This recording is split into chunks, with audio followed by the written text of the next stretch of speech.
All right, open contraband. Yes, go. Okay, so we got the trifecta micro Uzi, and it immediately asks us, do you want to open up another one or a whole bundle? I have enough G coin to open up one. Let's do it.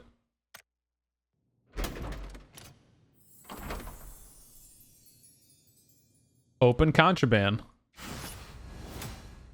Desert Digital Car 98. The very next message. Do you want to add more G coin? You see where I'm going with this? Hey, what's going on, guys? Welcome back to the channel. In today's video, we're going to be breaking down the brand new loot contraband system in PUBG, where you can open up gambling loot crates to customize weapon skins and unlock different weapon variances. Now, before we do that, there are a couple new skins that came out with Season 12. I figured we'd just go over those real quick before we jump into this.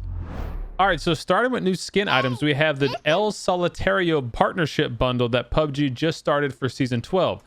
With this, you can have access to the brand new black gloves, which if you notice, that has an elite symbol, an elite rating next to the skin, and we'll go over that a bit later when we get to the hideout section. Then you have the full El Solitario wolf bodysuit. Pretty cool. I'm curious how well this blends in with darker areas in the map. I wonder if that's why they kept some white around the sides. You got the white biker suit. Obviously will not blend in the darker areas. We've got the whole biker set that comes with that white jumpsuit, the boots, the level 1 helmet, and the gloves. We've got the same thing for the black wolf set, the whole suit, the boots, the gloves, and the level 1 helmet.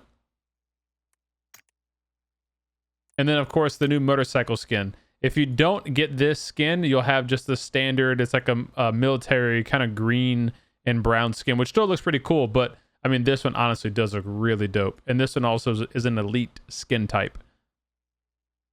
Pretty cool. Oh, and for those that are wondering, this is just a brake fluid line. I know a few people in my streamer asked me the other day, what is that for?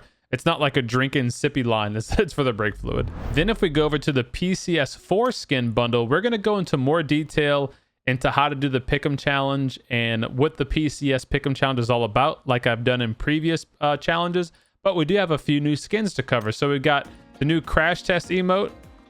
Excuse me. The new crash test emote, which is a team emote. We've got the crash test costume set, which comes with the full gear. The top, the pants, the shoes, and the hat. And of course, you'll have coupons that come with it. Then you've got the crash test weapon and vehicle skin set. So you have the new AK, which I think actually is a pretty cool looking skin, if I'm honest. The SKS, which is honestly one of my favorite SKS skins to date. I think it's very clean and minimalistic. And I like how the only non-painted part is the stupid magazine, but they did cover the rest of the entire gun in the proper color scheme. So it looks really cool. Then you've got the PCS4 gold metal motorbike, which, I mean, if we're being honest, also looks pretty good too, right? Like it's kind of understated. You know, it's not flashy, but I think it's clean. I think it's clean. I like the little detail in the exhaust with the PCS4, the kind of gold on the wheels, a little camo around the fender flares. I mean, I don't know. I like it. Then, of course, that one comes with some more coupons. And then, of course, you can buy the things individually or as a big old bundle if you want everything, which gives you all the coupons. And then, oh, I forgot the level 1 backpack. I did forget about that. There you go. So not bad. Not bad at all. And like I said, we'll make a whole nother video on the PCS skins and the esport tab and how to do the Pick 'em challenge, how to vote, what teams to vote for. I'll cover all that stuff as usual. All right, now over to the highly controversial section, the hideout, where the contraband, scrap, and the upgraded weapons can be found. Now, first, let's just do a quick overview of what each tab means, and then we'll break each one down, and I'll give you more details as to how the system works. All right, so the first tab you go to in the hideout is the contraband tab. This is your main home screen where you're going to be able to purchase your contraband crates that have the possibility to include different weapons and weapon skins. And you can see here, you can purchase 1 for 200 G coin or 10 with the discounted 1800 G coin. And every crate you open includes 10 scrap and 1 potential cosmetic, polymer, or skin.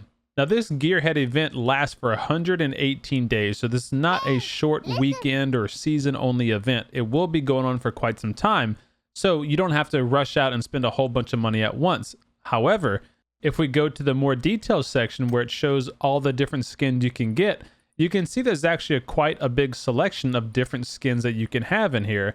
And at the very bottom, they also include what's called polymers. Now, these polymers are required to upgrade your actual weapon that you unlock. So if you get the progressive weapon skin of the Beryl, which is currently the only upgradable skin, in order to upgrade it to its potential maximum standard, you're going to need these polymers to do so. So every crate that you open has a potential to include polymers or one of these skins. Now, if we go up top to the probability to acquire it, this shows you the percentage likelihood that you'll get each of these items in each crate. And it's here where you can quickly see the problem with this situation. The skin that everybody's going to want is the Gearhead Beryl skin, which you only have a 0.9% chance inside of each crate that you open. So you could open over 100 crates before you ever get this Beryl. Same goes for schematics, and almost the same for things like the M24, M16, and the AKM. Some of these other weapons do have higher percentages, anywhere from 1 to 2.9%. But if you go down to the very bottom, the polymers have the highest likelihood to be included in every crate. So you have a almost 10% chance that you only will unlock 50 polymers in every crate. This is where people are getting the really bad microtransaction gambling vibe when they look at the percentages of them opening up crates and actually getting an item that they want. Now, another detail to pay attention to is if you hover over each of the weapons, you see at the very bottom how it has a little labeling down here. Like if I go over the M24, it says Epic. If I go over the Groza, it says the Graza, it says Elite, and so on. Those different ratings are going to be important when you go to scrap the weapon, which we'll go over in a second. So the next section is the scrap broker. Now, on this tab, they'll include items that you can buy straight up with scrap. Now, scrap can be earned by scrapping or salvaging existing weapon skins that you have, or by earning them every time you open up a crate. Every time you open up a crate, you'll get 10 scrap. So if you earn enough, I say earn, if you buy enough crates that get enough scrap, you can turn that scrap into either the progressive Beryl skin, the schematics that are used to upgrade, like the Beryl skin, for instance, or contraband coupons. Now, contraband coupons are pretty cool because you can get 10 of these and it'll allow you to open up one crate. So every 10 coupons up here, you can open one crate. Now, that all sounds fun and dandy until you start doing some math. The progressive Beryl skin, for example, costs 3,000 scrap. Now, if you do it based purely on math by opening up the contraband coupon crates, that would mean you would have to spend about $500 on Gcoin to afford to open enough crates to get enough scrap just to purchase the Beryl skin. $500 to guarantee that you'll get the Beryl skin. Now, the weapons tab is where they're going to be able to break down what progressive weapon you have. So right now it's only the Beryl, but in the future you'll have other options to choose from. And here you can scroll down to the different levels that you have to unlock. So once you get the Beryl, you'll have to use more polymer and unlock each level of the Beryl as well to keep upgrading it into the maximum level 10, which is where you can customize scopes. Now that brings us to the last tab, which is the salvage tab. This is where you can sell or deconstruct your unwanted weapons and skins to get polymers or the chance to obtain a schematic. Now, most of them will be worth next to nothing. Now, I've already sold all of my tan weapon skins, and for all the ones that I sold, I only got 72 polymers. So if you click on a particular weapon, let's say we list this from low to high, and I click on the Tommy gun, if I scrap the Tommy gun skin, I only get 8 polymers. If I go to high to low, I could scrap my stat tracking Tommy gun and get 800 polymers. So the more expensive or rare the item is, the more polymers you'll get by scrapping it. This is why you see the Steam market flooded with those tan skins right now. People are buying and selling those like crazy. All right, now the next thing we have to talk about the contraband system is a way that you can earn these skins and items for free that for some reason PUBG doesn't promote that well. So if you look at the top right hand of your screen, you got this little loot crate. If you click on that, you'll see that you have two different events you can participate in right now. Number one is the Battle of the Contrabands event. This is only going to last from June 2nd to June 15th. This is a daily occurring event. Every day you can log in, check your missions, complete your 4 missions, and unlock up to 85 points for that day. Once you've reached 100 points, you can redeem your 100 points for 10 contraband coupons. 10 contraband coupons get you, if you remember, 1 crate. Now you can do this 5 times over the whole event timeline, which means you could potentially open up 5 different crates for free just by playing the game. So that is pretty cool. Now the El Solitario event is very similar, but instead of getting contraband coupons, you merely get a chance to unlock the face scarf or the wolf sweater. Same thing, you do daily missions, you get 55 points per day, and once you accumulate enough points, you can redeem those there for the skins. Now I'm going to do a little example with you guys because it's a lot easier to show you than to tell you sometimes. So let's go over to the store. We're going to go to items, contraband coupon. You see it says I have 9 left. I already bought 1. You can only buy 10 of these. So let's go ahead and get all 9. Or is it going to... okay, reach the limit. There we go. So let's go ahead and get 9 of these guys for 7,200 battle points. Boom, we got them. We're going to move. Now we're over here to the contraband tab of the hideout section, and you see we have 10 coupons, and it says, hey, you can open up 1 crate with your 10 coupons. So let's go ahead and do that.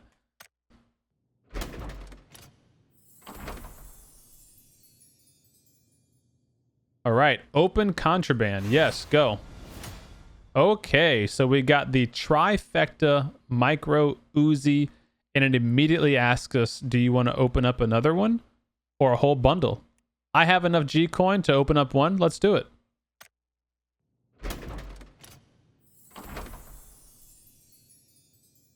Open contraband. Desert Digital Car 98. The very next message. Do you want to add more G coin? You see where I'm going with this? So now, if we go over to salvage, and let's say we severely dislike the items that we got. Where's that Uzi at? Boom. I can sell that Uzi for 28 polymer. And I could sell the, where the heck is it? The Card 98 also for 28 polymer. So I could get 56 polymer for doing that. And if we go back to more details, you can see that the likelihood to earn those items are still there. They didn't get removed from the weapon pool, which means if I opened up 2 more crates back to back, I potentially could open up those same 2 items again. Now, here's my closing thoughts on this. I don't agree with the way that PUBG decided to implement this, especially seeing that PUBG is a pay-to-own game. It is not a free-to-play game. And you see this kind of loot crate system, this gambling system, usually in a lot of free-to-play games, which kind of makes sense because the game developers have to make money somehow, right? And so they put that inside of cool cosmetics and skins that players would want to own. But in addition to that, the reason why I also don't like the way they did this system is because if we go to the more details section again, remember how I said every time you open up a crate, it has the possibility to include one of these items? Well, in another really good game that I play a lot is called Smite. And it has a very similar setup where you open up a crate and it tells you, a list of, say, 6 items that you can earn. The cool thing about Smite is that once you open up the crate, if you were to earn, let's say, the crossbow, it would take the crossbow out of the pool of items that you could earn if you open the crate again. So essentially, every time you open the crate, your chances of earning the better skins got higher and higher and higher. PUBG, however, decided to take the approach to where you have an equal opportunity every time you open a crate and you could get duplicate skins. So you could be one of those people that are really unlucky and get the chrome ump 10 times in a row by opening 10 different crates. And your only choice would be to deconstruct 9 of those ump skins for what, maybe 50 polymer a piece. So that part I really don't agree with. I hope they take that into consideration and adjust it going forward. However, I do appreciate the way that you can earn the coupons and the crates for free just by playing the game. This needs to be on the forefront of the screen. Players need to know about it, and I think they honestly should have more than just 4 missions, or at the least, if it's only going to be 4 missions, it needs to not only be for 2 weeks. This kind of availability or possibility should go on for the whole event timeline for 118 days. I don't know. That's my thoughts. What do you guys think about it? Let me know in the comments below. If you have any specific questions about the skins and how they work that I wasn't able to answer, again, let me know there. I'll be streaming 5 days a week on twitch.tv/C_dome. So come check us out. I've got a few more videos upcoming for you guys. Number 1 is going to be on the esports pick 'em challenge, how to do those, where to vote, and then I'll do some follow-up videos on which teams to vote for. So as always, if you enjoyed today's video, leave a thumbs up, share it with a buddy to help get it out there, and subscribe if you're new to the channel, and I will see you guys in the next video. Take care. Peace.